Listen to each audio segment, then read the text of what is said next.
Oh, I'm sorry. Yeah, I did. Yeah, it's a little graduation.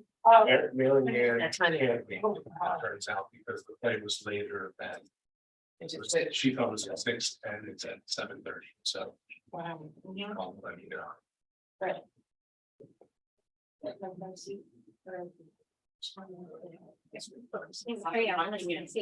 Oh, yeah. Ah, okay. It's Chris. But it's like weird. They didn't. Oh, it's right. It's like, I don't have to back around. What is going on? Yeah. So it was a picture. Yeah. There's no, we got the game coming. There's nothing. Yeah, right? Right. Yeah. You've been all. Yeah. It's part of that. Everybody ready? Gonna go like, hi, everybody. Hi, everybody. I'd like to call the Madison Public Schools Board of Education meeting to order. Please rise for the pledge of allegiance. I pledge allegiance to the flag of the United States of America, to the republic in which it stands, one nation, under God, indivisible, with liberty and justice for all.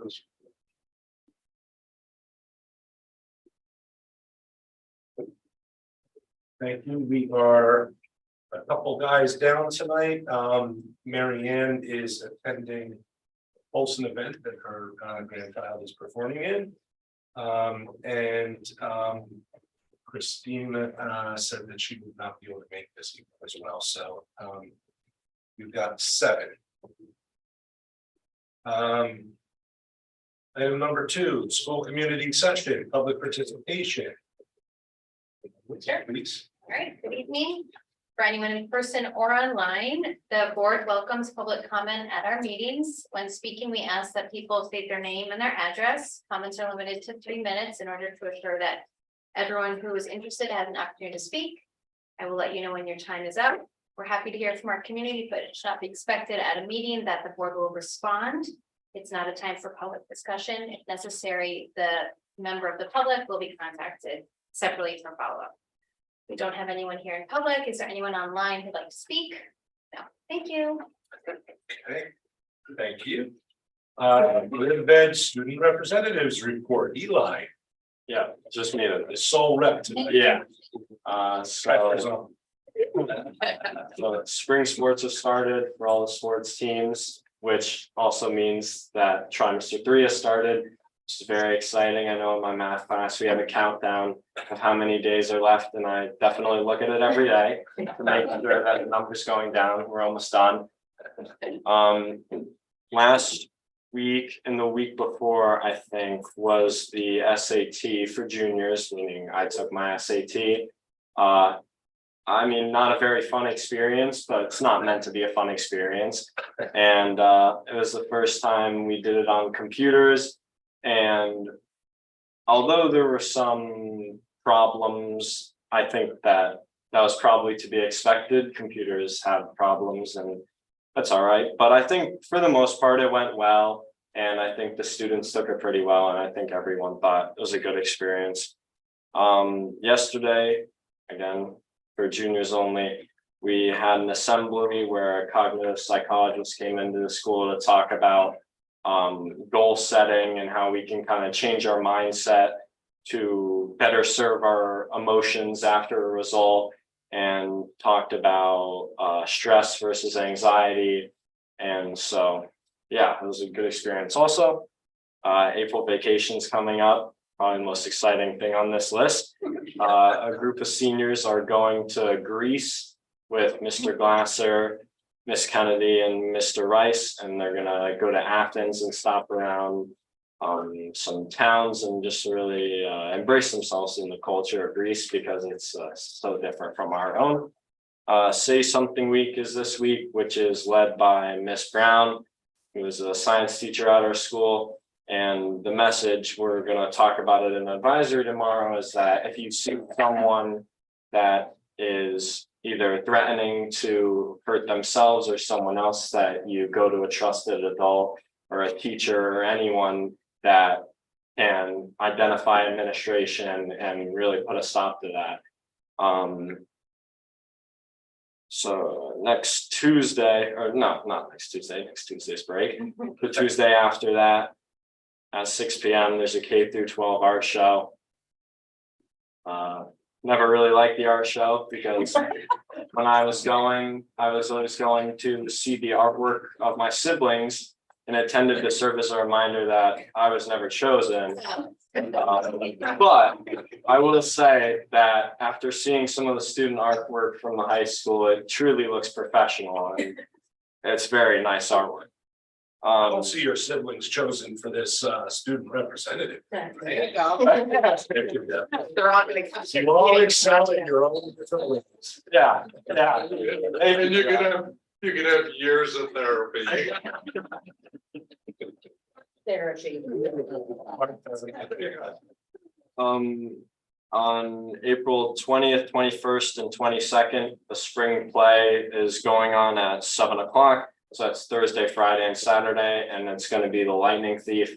It's really all I know about it. I don't necessarily know what that entails, but I know it's very exciting, and yeah, I always like seeing the school plays. So Jackson.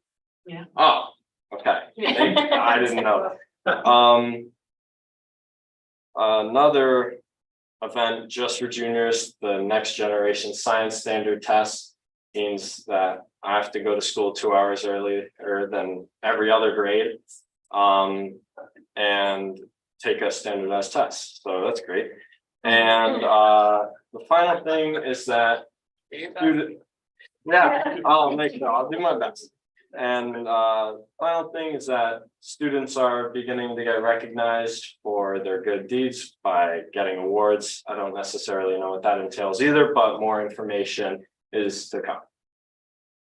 Eli, can I ask, thank you very much for your report. With the advisory, I know in the past, you commented that some of the students were not necessarily seeing the value of advisory yet. With the See Something, Say Something advisory like theme, are students feeling like that's helping to address some of their stress about some of the safety and security issues that are floating around and occupying everyone's minds these days? I'm not sure, because I think most of the grade probably isn't aware that that's what we're talking about tomorrow, but I definitely know that. I'm sorry. Yeah. Okay. So, yeah, I mean, I can report on that next time I'm here, Thank you. but I do know that there are experiences that people have had in our school this year that they say people are like giving signs that they may hurt themselves or others. So I think that people have had firsthand experiences with this, and I think this message will be a pretty powerful one. Great. That concerns me, but at the same time, I think this message will be coming at the right time, like you said. Was there any specific prep done for the students before the new online SAT? Yeah, we were all called into the cafeteria, which is where we took the test, and we pretty much just signed in, make sure you could sign on to the test. And I think the problems arose with, in the middle of someone's test, either because the student wasn't prepared, their computer is shutting off, and then that essentially ruins that entire test. And, or in other cases, kids would claim that their computers were just shutting off, and that's not on the student if that is happening. So I think the problems were in the middle of the test, not necessarily logging in. Like connectivity issues? Yeah. Or- Yeah, people would just say, my screen is black, I can't do anything, my computer's not turning on. Interesting, okay. No, but I'm glad you guys got like a little bit of an introduction to Yeah, how to log in and what it's gonna be like and all that. All right. I don't think it was like a tutorial though, Well, it was just. right? It was more like this is how you log in, this is what it looks like. yeah, But it wasn't like, this is the format of the questions or. no, it was just logging in, so it was just making sure everyone has a code that you're assigned. And for example, I would just type in those numbers, I'd type in Eli Ackerman, my grade.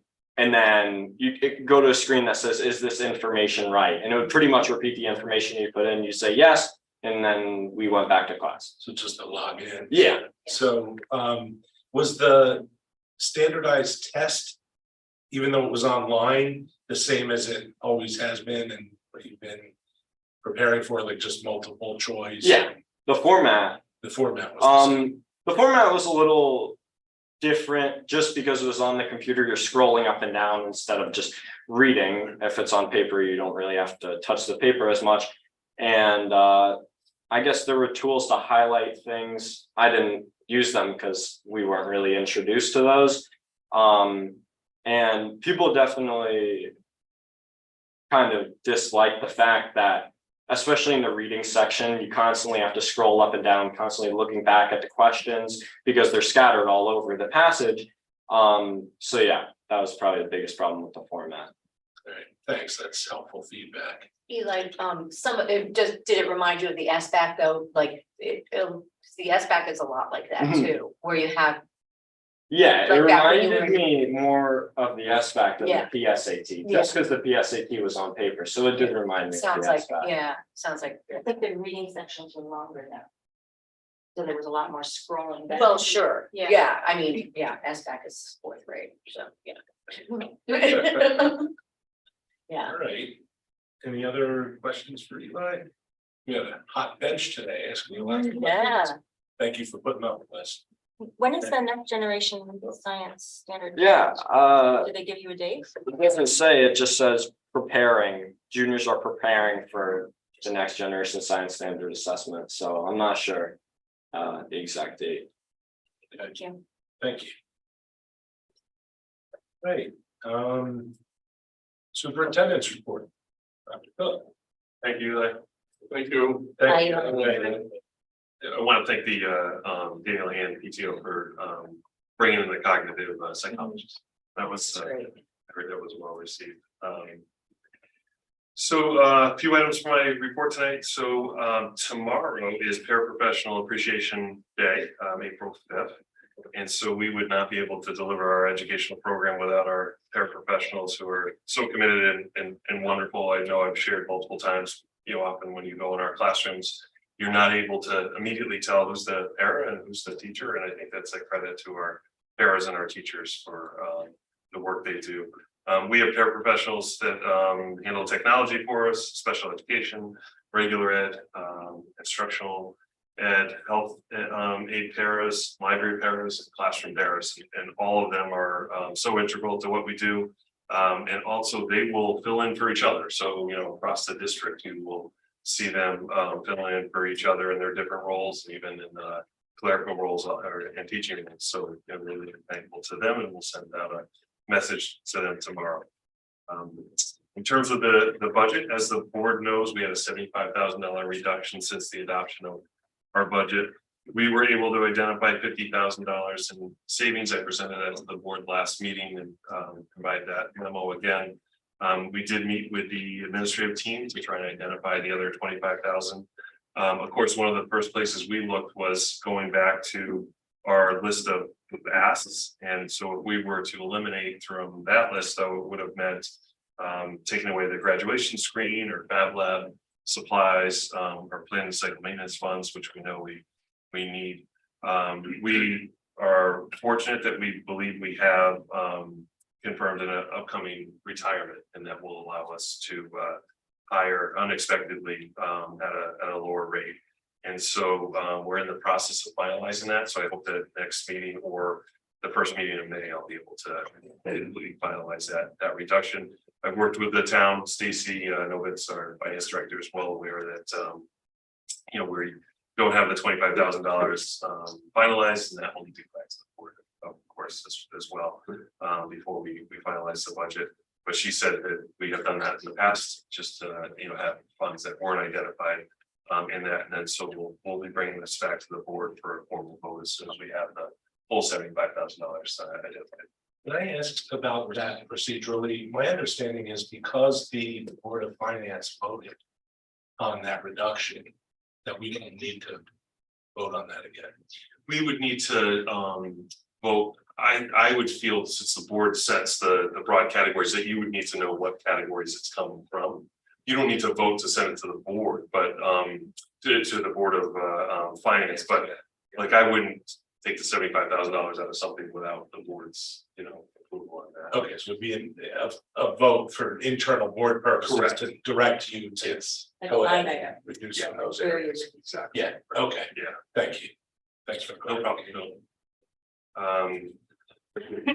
So certainly with moving on to the next item on upcoming safety and security presentation. And I just want to keep plugging that and then ask board members as well, if you have anything specific that you're looking for. That night, we do have a regular session plan and an executive session plan. So we would determine based on what you're asking, what portion of the meeting that would go to.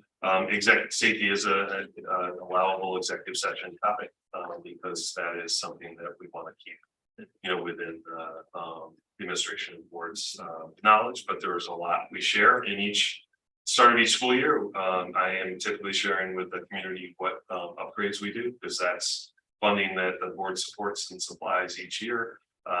There's $75,000 in CIP. There's $75,000 additional the board added 2 years ago in the budget. And there's also planned cycle maintenance funds that also support our security initiatives. But anytime, you know, something happens, we certainly pause and talk to Madison PD, which we have done, talk to our administrators, try and learn anything we can. You know, on a personal note, I'll say, you know, we just continue to be very concerned and angry, you know, I feel that we do a lot of action, you know, we do what we can, but we feel that that's not always met, you know, nationally and even sometimes at the state level, you know, that even though I think Connecticut as a state is taking some really good steps, we have a lot of work to do, you know, to protect our students and our staff. And you know, it's hard, you know, we get asked by staff and students all the time. And we know that it impacts them. We talk about mental health a lot. This is a huge component of that, I feel. You know, so it's important. I, you know, again, thank the board for their support for that. Certainly the support for the additional security staff 3 years ago, the additional security staff this year. You know, I feel like everything I've ever asked for in terms of security and safety, you've supported. And so I thank you for that. So if there's anything on your mind, if you can let us know prior to the presentation, we'll be sure to address that. And let us know. That is May 23rd, so Tuesday, May 23rd. We'll be bringing you know, several administrators as well to help us with that presentation. And as I shared, you know, thank the Madison PD. I'll often go into schools and I'll see officers that aren't assigned as school resource officers in our schools. They just stop in and check in and work with staff and provide us, you know, with a bit of support. So really, I was appreciative of that. In terms of the end of the year, as Eli has shared, he's ready for and has a countdown going, and we're also getting ready. And wanted to share some important dates with the board that I believe you've got an invitation tonight for graduation, but also the Polson commencement ceremony on June 13th, Tuesday, June 13th. So that'll be in the morning. We're hoping for a break of good weather this year. We've been very fortunate with graduation night, but not as fortunate with Polson's outdoor events from time to time. So we're hoping for good weather for that, and it was very well attended last year. And then Wednesday, June 14th is our last day of school. We will have, because one of our days of cancellation was a scheduled early release. We will end the year with 2 early release days, K through 8, high school, or excuse me, pre-K 8. High school already has, as you know, many half days at the end of the year as they do exams and then makeup exams and graduation practice. But we will end for pre-K through 8 on the Tuesday and Wednesday with an early release day. So we'll communicate that to staff and want to share that with you all. I also wanted to note anyone that follows the board's work knows that the Board of Education Policy Committee is making great progress and updating our policies. Policies are getting some national and statewide attention as kind of our 6,000 series. So those are up next. We do have information on our website about our library and book selection process. So I just want to draw everyone's attention. There's a presentation there. So there's some really good information on there. The other thing I want to point out too is the board has transitioned to Shipman and Goodwin's policy service. So some of the work we have done is clean up the number of policies, reduce the number of policies. So you see on there. So it's great. I think it's much more easy for the user to go through and not see as many policies. We're also making it clear where there's administrative rights attached to those policies. So just wanted to draw it to the public's attention on that. I shared there's so many great events going on. The school's coming up, so the public and the board can join us for as many of those as possible. So that concludes my report. Thank you. Board member comments. I would just echo superintendent's sentiments, thanking our paraprofessionals in anticipation of Paraprofessional Appreciation Day. They really they do a great job, and thank them for all they do for our students. Anyone else? Okay. Moving on, audience response to information presented. Is there anybody online? No? Okay. Our Board of Selectmen liaison could not be here this evening. Scott Murphy I apologize on his behalf. He has a conflict. Next item is the consent agenda regarding budget expenditures. Do I have a motion to approve the consent agenda? So What was that? I'm sorry. excuse me. Emily, thank you. Second. Seconded by Becky. Any discussion? Seeing none, all in favor of approving the consent agenda? Aye. Aye. All opposed, nay. Any abstentions? Motion carries 7-0. Thank you. Let's see.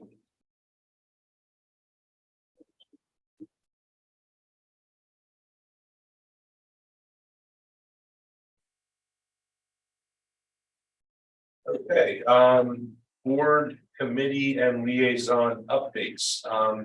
Let's start with the curriculum and student development, Steve, and there's been a couple meetings since the last report, so strap in and we'll have a hefty report, but it'll be good. Get yourself comfortable. Sit back.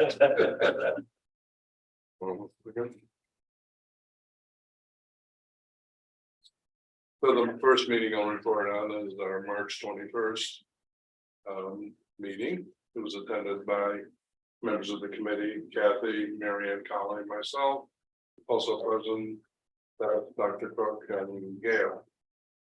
The item on the agenda, there were a couple. One was a textbook adoption of a history, AP history text.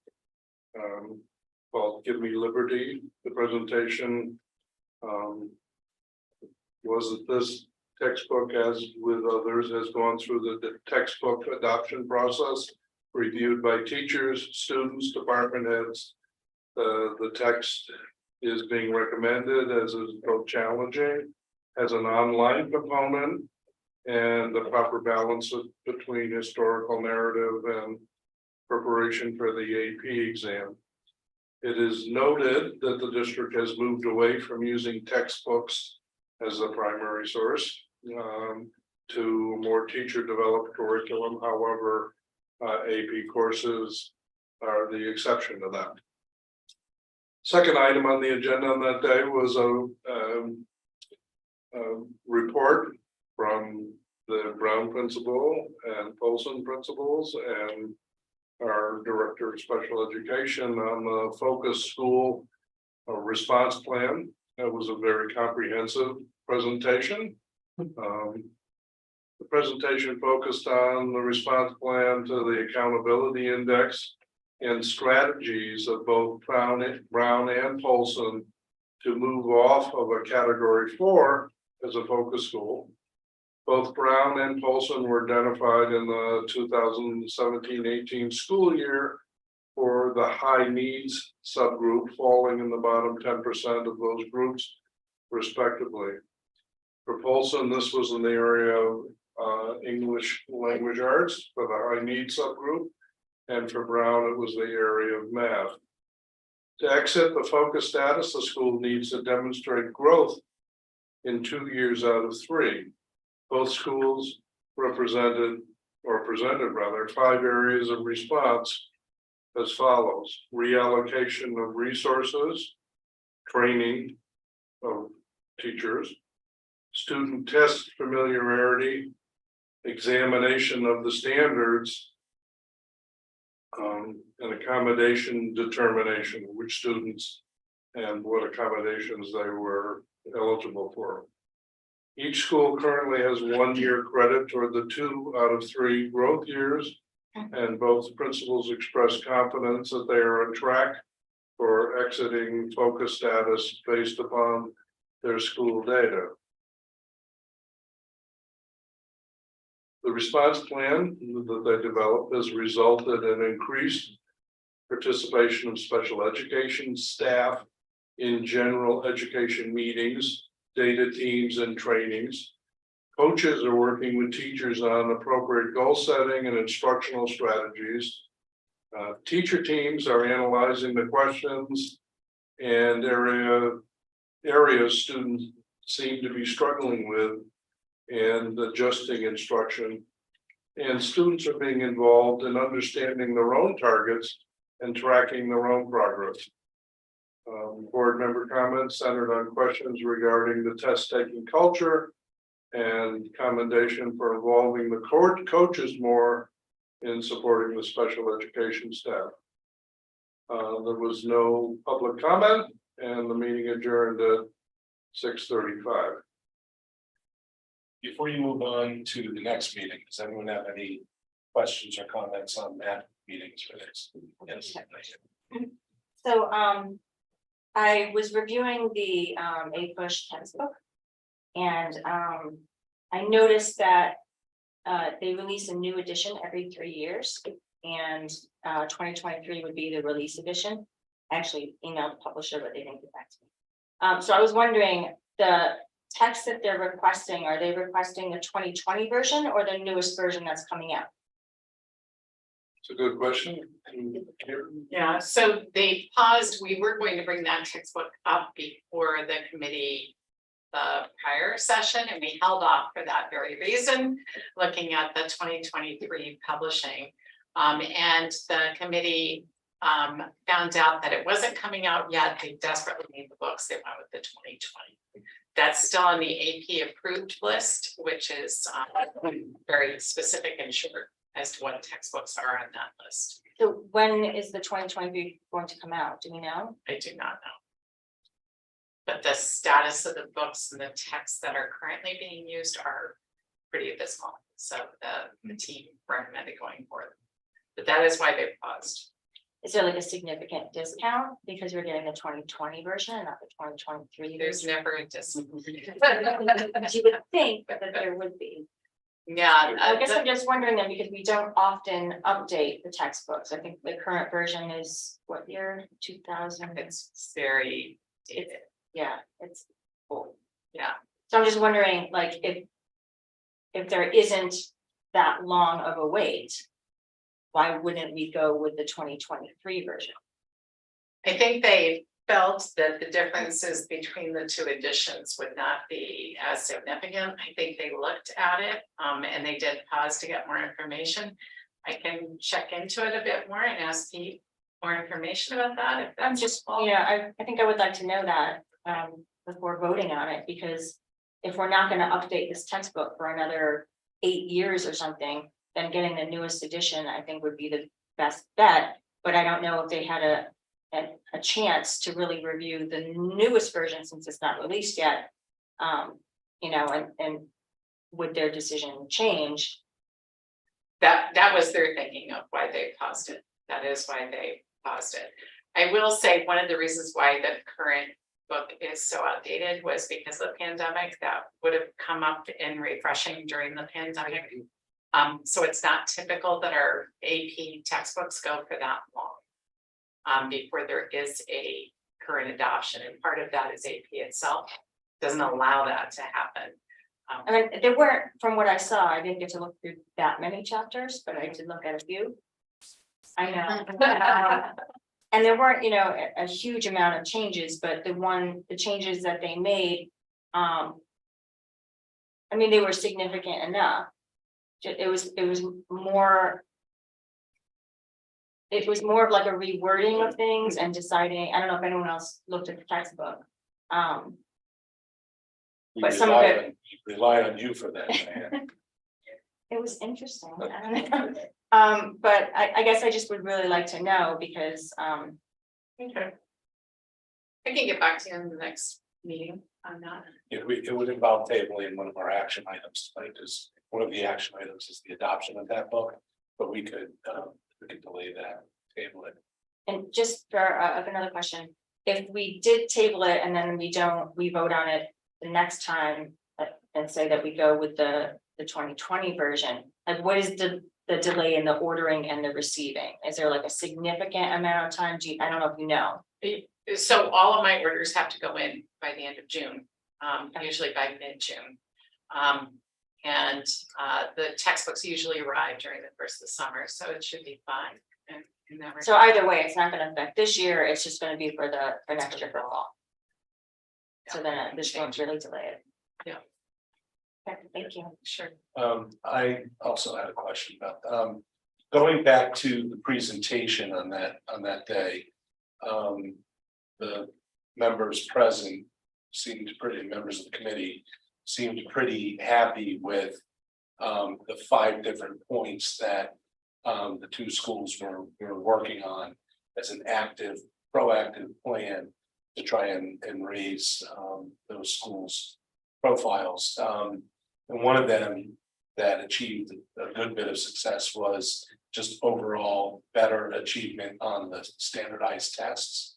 And that was determined to be a direct result in part of the schools introducing the students to the testing methodology, especially on the Smarter Math Instinct, but just to make sure they knew what was like, how the test was going to be structured. And they were able to have some practice beforehand. Hearing from Eli tonight, it sounds like we may have missed an opportunity to also extend that to the high school for the SAT that was given for the first time electronically. I would just think, maybe ask that we consider extending that concept to the high school, not just those 2 schools that are, if we're not already doing that, and if there was a bit of misreporting by accident tonight. I realize sometimes. Yeah, I think this is the first time for the SAT online. As he reported, there were a lot of introduction to question types that were in the regular ed setting, not necessarily online. So I don't even know how aware the students are of that, but that was a very mindful piece of ELA and math that they did. So So in other words, it was built into the curriculum to prepare them. Okay. that was our thinking, is Yeah. that the less noticeable. However, I think there are opportunities for kids to also practice the SAT at home in the question types in the practice environment that were encouraged or introduced. I don't know how many kids did that. Where it's a little bit more controllable for us with the smarter balanced assessments, because all kids take it. Yeah. And we do dedicate some practice experiences that we control in the classroom settings. And to answer your question, Diane, regarding NGSS, May is a big testing month. All the testing dates for all the tests are found online. So you can look at assessments and you'll see the calendar. So NGSS is May 24th for grade 11, I'm sorry, May 24th. and So sometimes it's like so far in advance that we're holding off. And so- Yeah. because I know that the AP finals are in May, so I was just kind of. Yeah. There's not a lot of choice and like when they give it. A couple other notes on SAT too. As Gail said, we did connect students with practice tests. We gave them all a practice test on paper. We did for this school year, shift all students to the Chromebooks. Before it was an option to use your own device. But we knew the test would be on Chromebooks, so we did that. We certainly can look at like the highlighting skills and things like that, but that was a common complaint I heard kind of across the state of you know, and I like paper too, so like I would rather read a passage and then be filling in a bubble versus scrolling back and forth and trying to find that. But every place in the state did face that same challenge. Yeah. And I know the high school did some prep, obviously, to make sure, Chromebooks were charged, they were able to sign in and things like that, but I also did hear the concern too, screens just going blank, but I believe they were all recovered eventually. Yeah, that's it's a pretty scary report we got, just in terms of learning generally, that screens were going down in the middle of it, how does the state handle, how does the SAT? Yeah, how did, That's true of any Yeah. standardized assessment. I mean, we've had it happen in our own work environments. I think kids are a little bit more flexible sometimes than we are. when I was taking the LSAT, there was a fight that broke out in my classroom. So, yeah, that was. You guys are a little intense. Yeah, well, In regards to the SAT, I think that a little more preparation, especially for the next SAT where they take it on computer. I think Galen can speak to this because the format is going to be different. So it was supposed to have been different for this SAT with regards to how the questions are given, and then they didn't do it. So it was new that it was on the computer, but they didn't give the new format. So it was the old format, but on a computer. But the next one, I believe, is going to be the new format. Yeah, I think they're trying to roll that out with the PSAT, I think, and then I think the SAT will be the new version for 2024. But as always, you just have to wait and see. that's part of the problem. We'd be thrilled to assign a SAT preparation programs. Before she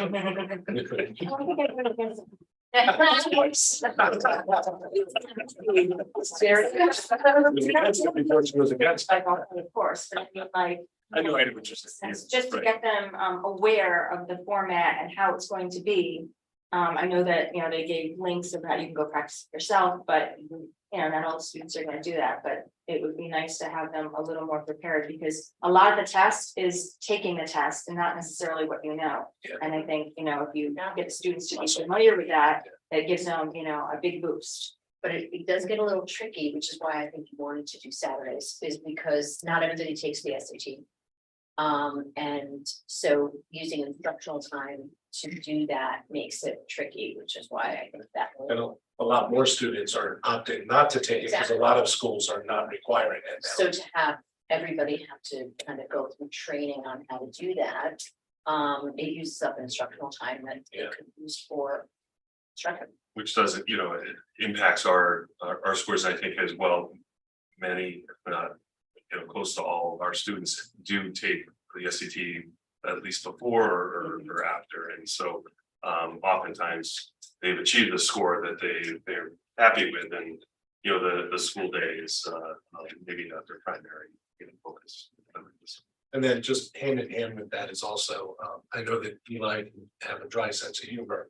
But anything we can do, and I've been a big proponent of this, like, I know we went as a board, we went through a deliberate. Kind of de-emphasis. Of standardized testing, and with good reason.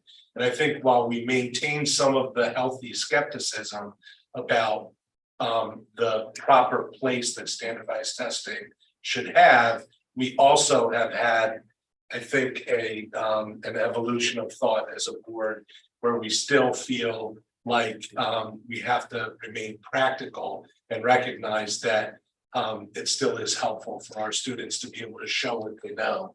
And to be able to perform well comparatively.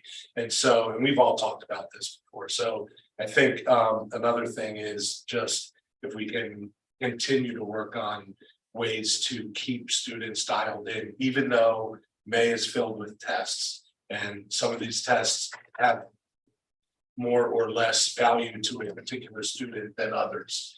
If we can kind of do something to kind of keep the pro testing culture up, like, teamwork building, or, how you do on this test, it reflects on the school and on your town, and, that just kind of, a pride work type of something like that. I know we've discussed it, and I know you're all on board with that. I'm just mentioning it publicly because it's in connection with this discussion. So thank you for your work on that. Another question, not with regard to that, but with regard to the Folsom and their being a focus school. So I brought it up on my computer, but probably don't have it in front of you. When we looked at Folsom's ELA and math scores, and we talked about, what they're going to be doing, what they have been doing to increase those scores and to show growth. I noticed that the math for Folsom did not go up, it went down. And so I'm wondering if the things that they're proposing to do to fix that is any different than what they did the year before. Because the 2017-2018 math average for Folsom was 73%. And then in 2018-2019, it went down 52.1%. Then, the 2020 to 2021 doesn't count. 2021 to 2022, it's at 46.7. So it went from 52.1 in 2018-19 to 46.7. So that's not an upward trend. So I'm wondering, are we still doing the same thing from 2018 to 2022 and expecting a different result? Or did we change something in that time frame in order to make this go in the correct direction? I can answer that to a degree, if that's okay. Yeah, well, I'm gonna jump in also, so go at Okay. it. So one of the things that we did is implement illustrative math in grade 6. If you look at the grade 6 scores, they went up significantly. And then we did 7th and 8th. So we have added illustrative math, and we've also added math coaching, which we did not have in prior years. This was just this past year, you added those two things? Okay. Yeah. So Yeah, we voted the year before to add coaches this year. Yeah.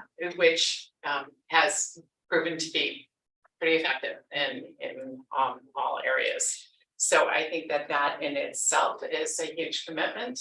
That being said, continuing to build the familiarity in the tool itself is going on in both disciplines. So it's not just specific to one discipline, it's specific to both, as far as math and ELA is concerned. So I think that combined with those other pieces. Now I'll turn it to you. She answered it. I have the same questions.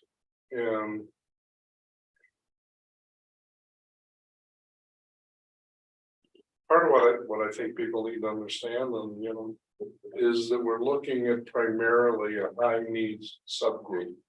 And that subgroup is relatively small numbers, which is not my way of saying it's any less important, but it is my way of saying that the variability of that group from year to year, when you're dealing with small numbers, has tremendous impact.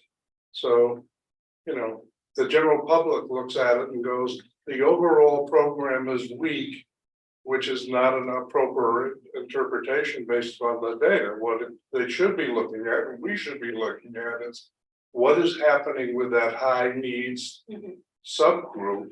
What are the interventions and what are we doing? And what are the trends and directions? Now, I think that is a reasonable place to go. Someone could come in and go, well, we got this subset of kids with these needs, and we have now this subset of kids with these needs. And it really doesn't, you know, which brings me back to, you know, what Seth was talking about.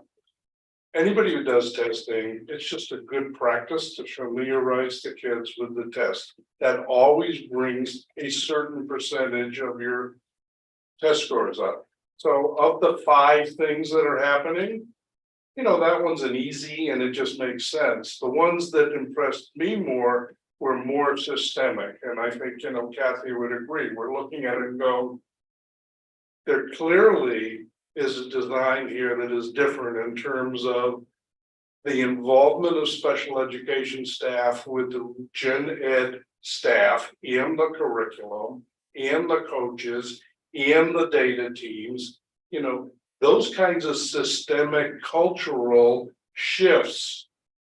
Because, you know, historically, and it's not fair for me to say this, but historically, you have gen ed and you have special ed. You know, you have your staff and they, you know, they're working focused on this, the special ed, and it's easy to kind of lose track of where are they in relation to the curriculum and gen ed and so forth. So I was more gratified by seeing, you know, over a period of time, strengthening the general culture of understanding the curriculum, understanding the weaknesses, understanding the data, and working with gen ed and coaches in strategizing goals. You know, time will tell if that would work, but you know, what happens, and I'm over talking this, but what happens is the board looks at it and goes, focus school, you kidding me? Come to the board and report to us.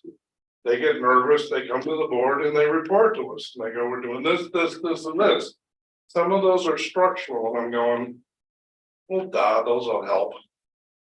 But what I'm really listening for is what is strengthening the whole culture overall. And, you know, I mean, I heard those, but as I said, time will tell. And that'll also help address the differences in the high needs student populations from cohort to cohort, because you've got a systemic approach. And that's the point I'm trying to make, I'm just saying.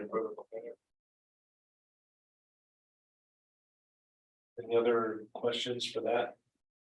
So it's Meeting? just kind of, you know, when the state is looking at this percentage growth, you're looking at different cohorts every year, and so it's essentially, it's a new batch of students that you're looking at. And yeah, it's kind of, but they're not actually following a cohort to see their improvements or gains. Okay. And it's, don't forget, it's also tied to participation. So if you go below 95% of high needs, and high needs is more than special ed, it's also lunch, reduced lunch, and English language learners. So, you know, it becomes a sizable group, and if you don't have 95% or more of that high needs group participating, you also get demerits for that. So, you know, it's also a matter of personal choice for some parents who have children who are on significant IEPs, for example, as to whether they want their students, their children, to participate in a test that's going to stress them out. You know, so it's a lot more than meets the eye, but I think that's why it's important what Steve is saying. The mechanical things can help with raising grades for the ones that take it, or raising scores. It's the systemic stuff that's gonna get more kids comfortable with taking the test and also improve their scoring. And so how are we addressing, the students that do not take the test? How are we going to improve? That's another thing where we've had an evolution. Well, that's the same evolution of thought that I was We've had- talking about. Increased participation. Yeah. Every year since we re-messaged. However, the tricky part is when you have small numbers of students in that category. One student can bring you a low percentage, yeah. So, we're having lots of conversations, definitely. Administrators are taking a more active role if parents doing, putting in for a test refusal. Of trying to communicate the importance of that, the impact. But that being said.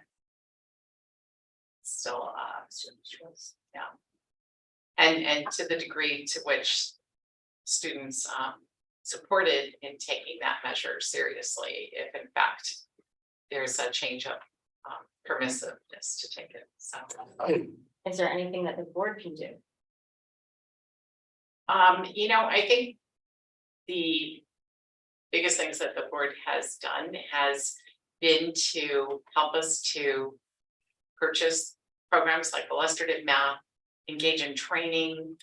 And all of that, the coaches, all of those moves move all instruction forward, not just some instruction forward, so.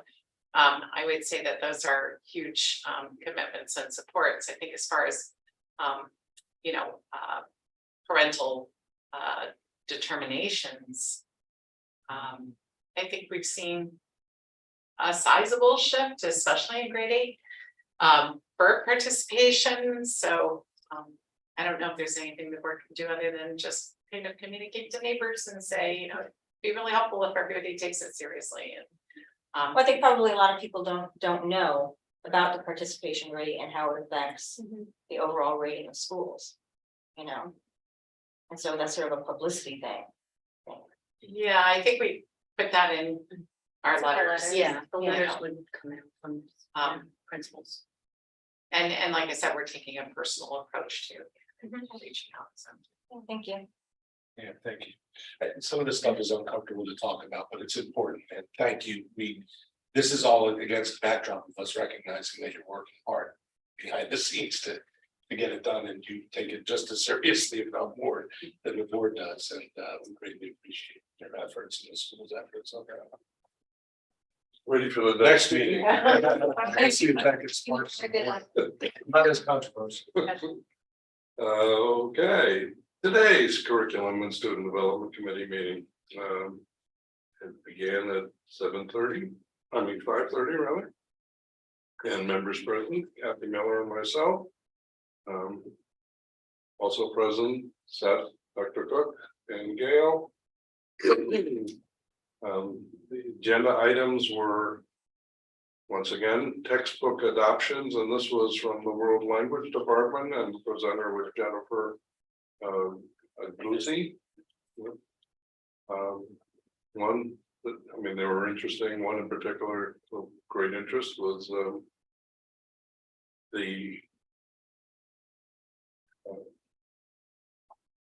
proposed adoption of a new curriculum for the ASL course, American Sign Language course, and they're proposing a textbook entitled Signing Naturally, units 1 through 6.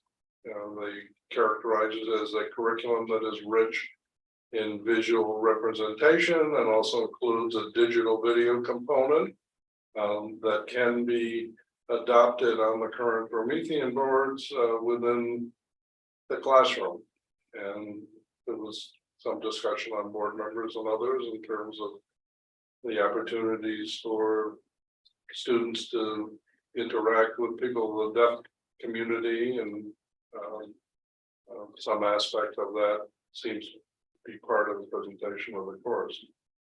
Second item was Latin text. Proposed curriculum was reviewed against other traditional curriculum that was found not to be as culturally sensitive and responsive as this new one called Subarani. And it was more current and met the expectations of the department. And so they're recommending it. And the third item was a change in the text for Mandarin Chinese. This course was adopted 10 to 12 years ago and needed updating, and the proposed curriculum aligns more closely with the Yukon credit course, and it also has digital aspects as well. Second item on the agenda was a presentation by Leah Stillman on it was a performing arts update, which was very comprehensive, talking about every level from K to 12. It began with a mission and vision statement that emphasized that the arts program of every student or is part of every student's experience and central to their development and their creativity. It was clearly a very deliberate progression of scaffolding experiences, helping students discover their strengths, talents, and interests with increasing competency. Of note was the evolution into the upper grades of digital opportunities in music and the arts. Performance on many different levels is also central to the presentation. At the middle and high school level, students increasingly have choice within the music or theater strands, and a marked increase in the intensity and depth of their exploration. The digital offerings also offer cross-curricular credit in the STEM requirements. Board member comments applauded the comprehensive nature of the arts experience, starting from kindergarten, although have wondered about pre-K. It was also noted that although Madison is often recognized for its athletic programs, its art programs are just as strong and are outstanding. There was no public comment, and the meeting adjourned at 6:35. Any questions or comments? Will these textbooks, Take it, Diane. will these textbooks be available to, Waiting for you. Calling your name. you know, Sorry, Diane, my hearing a change. Try me again. that's it. I just wanted to know if I didn't have a chance to look at. You're The in a book, stack you want it for of the- books. Do you want it to look at? Good thing. What are questions or comments? Thank you, Steve. Good comprehensive reporting. Facilities Committee, Emily. No report from us, but just want to make sure that you're all aware, our next meeting, May 9th, we're going to be meeting, we have a field trip at Brown School, we're gonna be meeting at 4:30. So Bill can sort of walk us through where the new work is gonna be starting this summer, so we can see the before. So I encourage you to come along if you're able to join us, May 9th at 4:30. End of report. That's sorry, said Brown. At Brown, correct, yes. Before they start the summer work. Yes. Before, yeah. Yep, exactly. Finance Committee, Galen. We have not met, let me report, the next meeting is on May 23rd.